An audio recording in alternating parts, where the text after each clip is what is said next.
Hey, comic book fans, welcome back to Comic Book Corner 2.0. And fans, you're with me, Mike Spider Slayer, getting ready to do that all important comic book review so you, the fans, can make a decision what comic books to buy.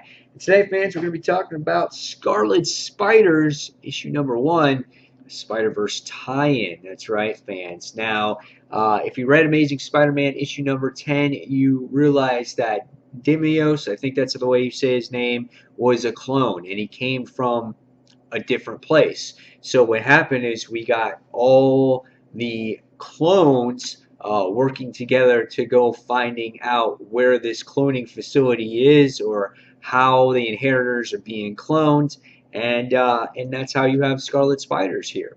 So this book is written by Mike Costa, and the art is done by Paco Diaz.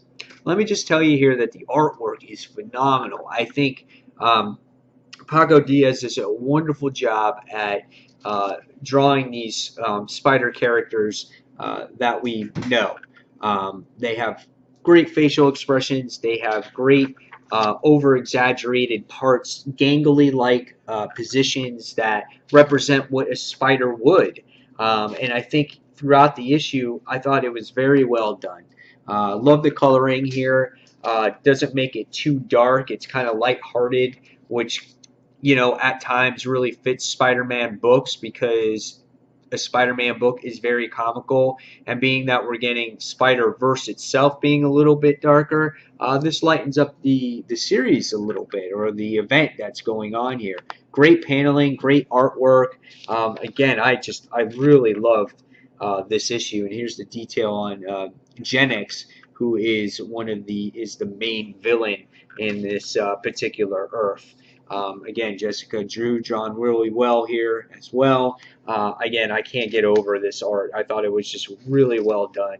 And one of the best pictures here was this picture here of Jessica Drew. I thought that was awesome as well. So now I love the artwork. What did I think of this actual story?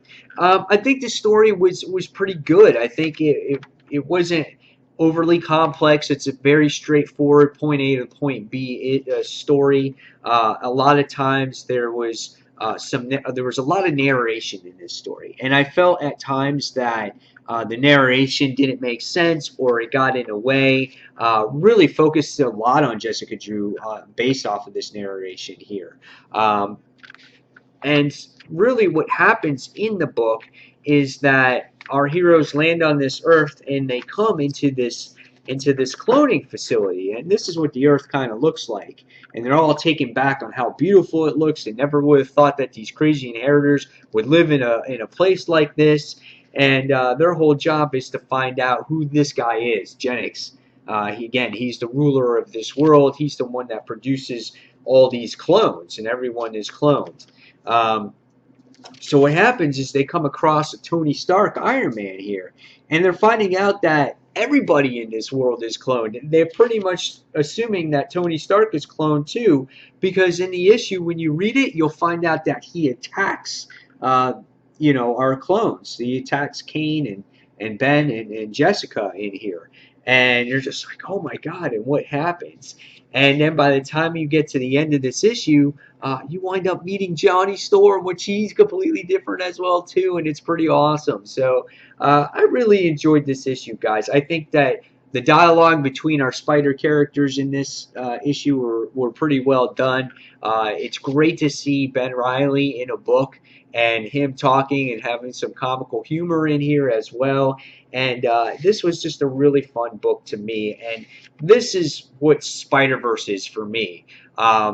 Taking a few characters and letting them shine in their own tie-in book. And this is what I'm hoping for, some solid tie-in books. And then when you get to the main story, you get 9, 10, maybe, Spider-Men there, and then they shine. This really focuses on characters. They have their moments in here. I really enjoyed this book. I don't want to spoil too much so you guys can read it for yourselves. But after reading this book, I'm going to give this book probably 4 and I'm going to say pretty close to 4.5 stars, but not quite there. It's in between. It's like 4.25 stars because that narration just kind of got in the way. It was a little bit annoying when you're reading the issue, and you know, and it was really a pretty simplistic plot, not much here, and it's a little bit slow developing too because there's only 3 issues of this, and it was pretty much okay. We got to our cloning facility, and that's pretty much all that happened, really, in a nutshell, between some action and some